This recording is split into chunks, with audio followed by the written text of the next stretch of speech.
¿Listo? ¿Todo el grupo? ¿Listo?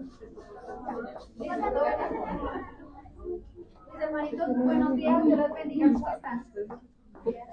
Bueno, nosotros estamos aquí, esta es la estación de hermenéutica. Hermenéutica es... Gracias. Hermenéutica... Gracias. Hermenéutica es la ciencia, es el arte que nos va a enseñar a nosotros y nos va a ayudar a poder comprender las escrituras mejor. Sí, nos va a dar una serie de posibilidades, de características que nosotros podemos aplicar a las escrituras, ¿sí? No solamente nosotros lea 4 capítulos y ya. No, ¿sí? Porque nosotros el pastor dijo 4 capítulos, todos los días 4 capítulos, ¿sí? La cuestión no es que eso pase así derecho, ¿no? La cuestión es que nosotros podamos ponerle, ¿qué? El sentido común y ordinario que tienen las escrituras, ¿cierto? Entonces, básicamente, eso es hermenéutica, el tema que estamos manejando acá. La perícopa es un párrafo o un texto que es corto. La característica de la perícopa es que es corto, pero tiene un sentido completo, ¿sí? Entonces, tenemos Nehemías 8:8, ¿cierto? Nehemías dice, ¿me ayuda, por favor, alguien a leerlo? Nehemías 8:8 dice, y leían en el libro de la ley de Dios claramente, y ponían el sentido, de modo que entendiesen la lectura, colocarle el sentido a las escrituras. Entonces, mirando lo que es solamente el versículo, nosotros tenemos ya una idea completa, ¿cierto? Nosotros vemos de que es que ellos leían el libro y le ponían el sentido a las escrituras, o sea, para que entendieran qué es lo que era, cuál era el mensaje de Dios en su momento, ¿cierto? A partir de aquí, que esto es lo que se define como perícopa, nosotros podemos tomar el antitexto o el contexto para que nosotros podamos profundizar dentro de este versículo, ¿cierto? Para poder hallar más características. Pero lo que se define como perícopa es esto. Aquí ya entendemos con solamente este versículo lo que nos quiere decir, ¿sí? Básicamente, ¿sí? Seguimos aquí a las figuras literarias, donde mi hermanita Bellani nos va a ayudar. Buenos días, hermanos, Dios les bendiga. Bueno, entonces continuamos acá. Como lo mencionábamos, estamos en el mes de la Biblia. Y dentro de la Biblia encontramos varias figuras literarias, ¿cierto? ¿Alguien recuerda qué es una figura literaria? Bueno, es una expresión o frase dicha de manera figurada más que de sentido literal. Y dentro de las escrituras encontramos varias de esas figuras literarias. Tenemos la personificación. ¿Alguien recuerda qué es la personificación? Personificación. Es cuando atribuimos a los objetos inanimados o cualidades propias de los seres humanos. Y dentro de ellas, dentro de las escrituras, tenemos ¿cuál? El ejemplo de Salmo 85, 10, 11. ¿Alguien recuerda? Que dice, la misericordia y la verdad se encontraron, la justicia y la paz, ¿qué pasó? Se besaron. Que vemos ahí que está atribuyendo unas cualidades propias ¿qué? De los seres humanos. Tenemos también la metáfora. ¿Qué dice de la metáfora? Que tiene como base una semejanza que existe entre dos objetos y lo compara explícitamente. Y además de eso, ¿qué? Tiene uno literal y otro en sentido figurado. ¿Qué ejemplo tenemos en la Biblia? Juan 15:1. ¿Quién recuerda? ¿Qué dice? Yo soy la vid verdadera y mi padre es el labrador. ¿Cierto? Listo. ¿Qué más figuras encontramos? Tenemos el proverbio. El proverbio, como ya lo sabemos, que busca que una enseñanza para que lo podamos aplicar a nuestra vida diaria, ¿cierto? ¿Cuál es ese fin del proverbio? Que hacernos personas que mejores cada día y que nosotros podamos aplicarlos dentro de las actividades cotidianas que tenemos, que nos enfrentamos diariamente, ¿cierto? ¿Qué dice el libro de Proverbios? Como ya sabemos, dice que los proverbios de Salomón, hijo de David, rey de Israel, dice que para entender sabiduría y doctrina, para conocer razones prudentes, para recibir el consejo de prudencia, justicia, juicio y equidad. Siempre nos está llamando, ¿qué? A esa sabiduría, ¿cierto? ¿Qué más tenemos de figuras literarias? Tenemos la ironía. Lizeth, ¿me ayudas con la ironía, por favor? La ironía afirma un sentido contrario a lo expresado. A lo expresado, ¿cierto? Tenemos un ejemplo en Primera de Reyes 18:27. ¿Alguien recuerda qué dice Primera de Reyes 18:27? ¿Recuerdan la historia de Elías? Dice, y aconteció al mediodía que Elías se burlaba de ellos, diciendo, gritad en voz alta, porque Dios quizá esté meditando o tiene algún trabajo, o va de camino, o tal vez duerme y hay que despertarle, ¿cierto? ¿Recuerdan cuándo qué? Cuando Elías le dijo esto, ¿a qué? Estaban ahí. Exacto. Vemos, bueno, estamos viendo la hipérbole. Es una exageración tanto hacia lo mucho como hacia lo poco, ¿cierto? Tenemos el ejemplo de Números 13:33. ¿Alguien recuerda qué dice Números 13:33? Dice que también vimos allí gigantes, hijos de Anac, raza de los gigantes, y éramos nosotros como qué, a nuestro parecer, ¿como qué? Como langostas, y así les parecíamos a ellos, ¿cierto?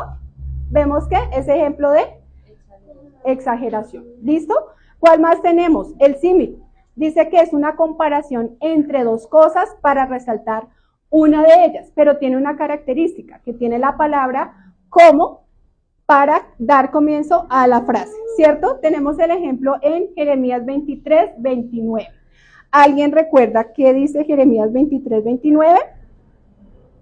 No, bueno, estamos en el mes de la Biblia.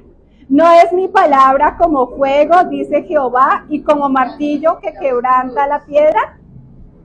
Listo, ¿cierto? Entonces ahí vemos que un ejemplo claro, ¿cierto? De cómo está haciendo esa comparación. Y tenemos también la alegoría. ¿Qué dice? Juliet, ¿me ayudas con la alegoría? Relata algo ficticio o no y que expresa una o más verdades relacionadas entre sí. En la alegoría encontramos una serie de metáforas unidas entre sí por un relato. Ejemplo, San Juan 10, del 1 al 6. Exacto, que dice que tiene algo ficticio y también expresa una o más verdades, y además de eso que tiene una serie de metáforas que van unidas. Tenemos el ejemplo de Juan 10:1-6. ¿Alguien recuerda Juan 10:1-6? De cierto os digo, que el que no entra por la puerta en el redil de las ovejas, sino que sube por otra parte, es que ladrón y salteador. ¿Listo? Y vemos al final, dice, hablamos del acróstico hebreo. Este consiste en un arreglo de estrofas cuyas primeras palabras comienzan ¿con qué? Con las letras del alfabeto hebreo. Pero ¿cuál era la finalidad? Esa finalidad era como ayudar a memorizar la palabra, pero realmente pues dice que no tiene valor en las traducciones. ¿Qué podemos concluir? En las escrituras encontramos varias figuras literarias, ¿cierto? Pero la palabra de Dios no es un libro cualquiera, la palabra de Dios es un libro vivo que nosotros al escudriñarlo podemos encontrar toda esa riqueza, no solo de figuras literarias, sino que a través del Espíritu Santo Dios nos pueda revelar toda esa riqueza que hay en su palabra. ¿Listo? Gracias, eso era lo que quería aportarles. Dios les bendiga. Mis hermanitos, seguimos aquí por este lado, por favor. Esta es otra parte de la que es la exégesis, ¿sí? Entonces, vamos a mirar las cualidades de un buen lector, ¿sí? Cualidades como manso, ¿sí? Entonces, sabemos que un manso, ¿qué hace? Sin leer, por favor. ¿Alguien que le cierre los ojos? Un manso perdona e intercede, ¿cierto? Por ejemplo, ¿quién? Jesús. Por ejemplo, también Moisés y Esteban también. Y el hermano también, ¿sí? Entonces, ya también se incluyó. Muy bien. ¿sí? Entonces, una persona mansa es la persona que perdona y que también intercede, ¿cierto? También tenemos una persona dócil, ¿cierto? Este dócil quiere decir es en cuanto al carácter, ¿cierto? Nosotros sabemos que dice que la palabra de Dios es como espada de dos filos que penetra hasta el alma, ¿sí? Hasta romper las coyunturas y discierne los pensamientos y las intenciones del corazón, ¿cierto? Entonces, nosotros sabemos que aunque esta verdad va en contra de nosotros, ¿sí? Es para un bien, ¿sí? Entonces, en el momento en que Dios usa esta palabra para hablar a nuestro corazón, para exhortarnos, para corregir nuestro caminar, entonces lo más que podemos nosotros hacer es tomar esta posición de dócil, ¿sí? ¿Para qué? Para que esa palabra que Dios ha hablado a nuestro corazón, nosotros la pongamos por obra, ¿sí? No es algo que solamente quede ahí escrita, sino que esa palabra comience a cobrar vida en nosotros, comience a encarnarse en nosotros, porque si nosotros estamos buscando y la intención de nosotros es ir a la par con Dios, lo que Dios quiere es hacernos ¿qué? Y hacernos nuevas criaturas, ¿cierto? Y de hecho Dios lo hace nuevas criaturas, pero también tenemos nosotros nuestra parte, ¿cierto? Que es el renovarnos. Dice que las escrituras dicen dice que nos transforma por medio de la renovación de nuestro entendimiento, ¿sí? Y se necesita hacer ese proceso. Cuando Dios nos habla a nosotros, entonces comenzamos a hacer ese trabajo de tomar decisiones para que Dios comience a hacer ese cambio en nosotros y podamos vivir una vida en santidad, ¿cierto? Porque sin santidad nadie verá a Dios, ¿sí? Se necesita también de la diligencia, ¿cierto? O sea, una virtud en la que nos va a ayudar a nosotros es que de una vez nosotros pongamos por obra, ¿cierto? Dice que a la virtud hay que añadirle conocimiento. Al conocimiento, dominio propio. Al dominio propio, amor, ¿sí? Al amor la paciencia, a la paciencia benignidad, ¿cierto? Entonces, el ser diligente es el que yo comienzo a adquirir el conocimiento, pero todo no queda ahí. Ay, tan bonita que es la palabra del Señor, ¿cierto? Pero es que va más allá, ¿sí? Esta palabra viene a cobrar efecto porque la palabra de Dios cobra vida en nosotros, ¿cierto? Entonces, tiene que comenzar a hacer ese proceso que comience a generar en nosotros esa vida y ese cambio, ¿cierto? Con esta diligencia. ¿Nobles? ¿Quiénes fueron nobles en las escrituras? ¿Quién? Los hermanos de Berea, ¿cierto? Entonces, ¿qué hacían los hermanos de Berea? ¿Perdón? Iban a la casita y no comían entero, ¿cierto? Sino que es que como el Señor le dio el evangelio al pastor, entonces el pastor dice toda la verdad, gloria a Dios, alabado sea su santo nombre, y vamos que es por allí, ¿sí? No.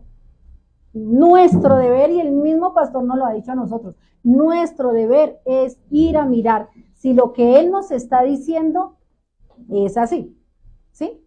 Porque ¿de quién es la responsabilidad de nuestra salvación?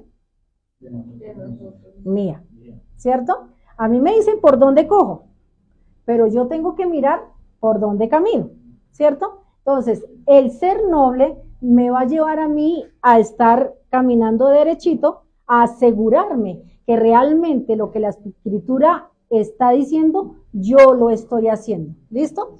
Y por último, constante, ¿sí? Entonces, hoy me siento súper espiritual, gloria a Dios, bendito y alabado sea su santo nombre, y estoy llena del Señor, y wow, y ora, y gloria a Dios, y aleluya, ¿sí? Y cuando se me viene la prueba, entonces, ¿sabe qué, Señor? Espere a ver un momentico, porque esto aquí no está funcionando bien, ¿sí? Entonces comenzamos a menguar, ¿cierto? Y lo que nos dicen las escrituras es que Pablo, cuando estaban en la cárcel, estaba echando para adelante a pesar de la situación en que se encontraba él, ¿cierto? Sí, que pobrecito yo, qué pecado conmigo, que es que esta vida que me tocó a mí, si es que mejor dicho, ¿cierto? No, ¿cierto? Eso es lo que tiene que cobrar vida en nosotros, ¿sí? No es la iglesia antigua, La iglesia antigua hizo su parte en su tiempo. En este tiempo estamos nosotros. Y la diferencia somos nosotros en este tiempo, ¿cierto? Porque Jesús dice que Él era luz mientras Él estaba acá. Y entonces, la luz de este tiempo somos los que tenemos que alumbrar en este tiempo. Otra característica de la exégesis, de la hermenéutica, sí señor, amén. Otra característica de la hermenéutica es la exégesis. Es una ciencia que nos ayuda a aplicar las metodologías dentro de las escrituras. No toda, digamos, a pesar de que tenemos un libro que contiene 66 libros, los 66 libros no hablan de una manera igual. No podemos decir que Proverbios es igual a Cantares o Cantares es igual a Apocalipsis, ¿sí? Todas tienen una metodología para aplicar. Tenemos 5 metodologías, que es la síntesis, tenemos la biográfica, método biográfico, método sintético, método histórico, método inductivo. Ahí, su merced, no me metan los dedos ahí. ¿Sí?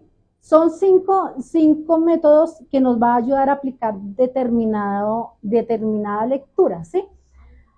Si yo estoy mirando los libros del Pentateuco, que son, ¿cuáles me cuentan? ¿Sabemos? Bueno, Pentateuco son 5. Sí, 5, sí. Eso, los 5 primeros, Génesis, Éxodo, Levíticos, Números y Deuteronomio, ¿cierto? Si yo voy a ir a estudiar esos 5 libros, ¿sí? Y lo que refiere a la historia de Moisés, ¿será que a mí me va a servir el método biográfico? ¿Me sirve o no me sirve?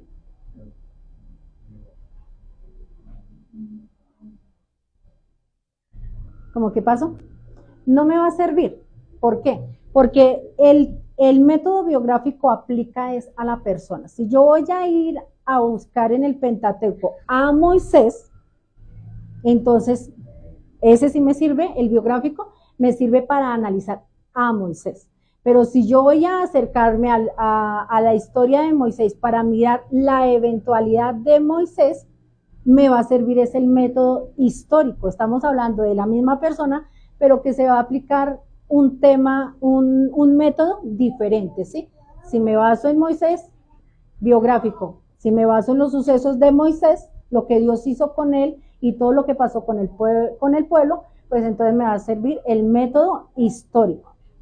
El método temático refiere a un tema en específico, como lo dice la misma palabra, ¿sí? Entonces, ahí yo puedo usar lo que es, por ejemplo, el temático lo puedo usar para buscar el amor o para tratar el tema de la fe. Temas que no los voy a encontrar solamente en un texto de las Escrituras, sino que lo voy a comenzar a encontrar desde Génesis hasta Apocalipsis, sea el amor, sea la fe, sea la santidad, ¿sí? Entonces, yo me voy a ir al recorrido de todas las Escrituras y voy a ponerme a buscar todas las citas bíblicas que a mí me hablen de amor, que a mí me hablen de fe o que me hablen de santidad, ¿sí? Y lo voy a encontrar en el transcurso de todas las Escrituras, ¿sí? Ese es el temático. El método sintético es el que me va a ayudar a mí a hacer un resumen, ¿sí? Voy a poder coger la historia de Moisés, que está más o menos en 2 libros, parte de 2 libros, ¿sí? Y con el sistema sintético yo lo voy a aminorar, ¿cierto? Cojo las cosas más básicas y relevantes de la historia de Moisés, ¿sí? Pero el método inductivo es el que me va a ayudar a mí a profundizar dentro de ese tema, ¿sí? Entonces voy a comenzar a conocer lugares, fechas, eventos, personajes, todo lo que me va a ayudar a entender mejor la historia, ¿sí? Entonces, seguimos aquí por último a este otro tema, a mirar cuál es la diferencia entre una historia y una parábola, ¿sí? Son 2 características totalmente diferentes, tienen características, ¿sí? La historia es un relato, es una narración que aplica a la vida real. ¿Por qué podemos saber si un tema que nosotros estamos estudiando es una historia? Porque una de las características es que tiene nombres propios, maneja unos nombres propios, eso requiere de que eso es verdad. O sea, que viene a ser real, más que verdad, es real, ¿sí? Que sí se vivió, que sí sucedió ese evento, ¿sí? Por ejemplo, el de este que se me olvidó, el rico y Lázaro, ¿sí? El rico y Lázaro, ¿sí? Entonces, se sabe que es una historia porque se manejan nombres propios, se maneja el nombre de Lázaro, se maneja el nombre de Abraham, ¿cierto? Entonces, eso nos da a nosotros indicios de que sí es una historia.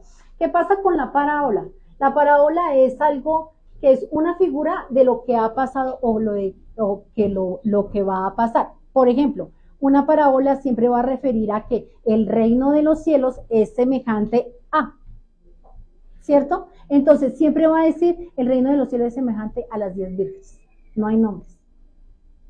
El reino de los cielos es semejante al Señor que se fue de viaje y arrendó su viña, ¿cierto?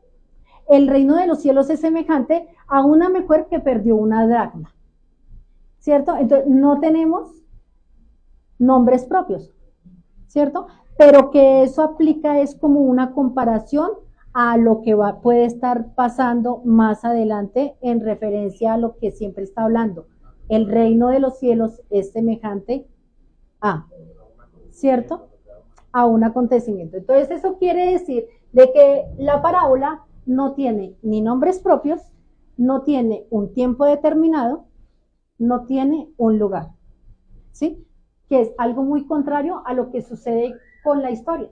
En la historia tiene personajes, tiempo, lugar, secuencia, temas, testigos, palabras dichas, pensamientos, ¿sí?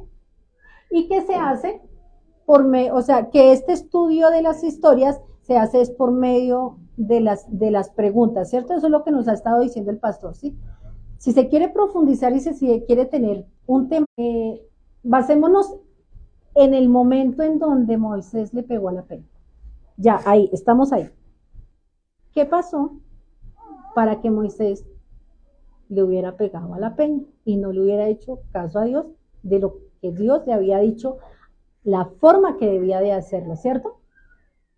Entonces comenzamos a retroceder de ahí en la historia y nos estamos dando cuenta que a pesar de que Dios los sacó de Egipto, y a pesar que les dio de comer, de beber, maná del cielo, las codornices que venían, que fue como columna de nubes, ¿cierto? Que los vestidos no se envejecieron, que los zapatos crecieron con ellos, ¿sí? Y a pesar de eso, cada momento el pueblo de Israel estaba renegando de Dios y de Moisés, ¿cierto? Entonces, con ese estudio vamos a concluir que lo que aconteció aquí fue por eventos que vinieron sucediendo, que los llevaron a ese fin, y como resultado perdió la tierra prometida, ¿no? Perdió poder entrar a la tierra prometida. ¿Sí? Entonces, él perdió ahí poder entrar a la tierra prometida, ¿sí? Para poderla tener como herencia. El pueblo entró, pero él no. Después de tanto trabajo, ¿sí? Algo que tenemos que tener muy en cuenta, ¿sí? Que nuestro trabajo no sea en vano, que siempre debemos estar constantes para ir a alcanzar aquello que Dios nos prometió a nosotros.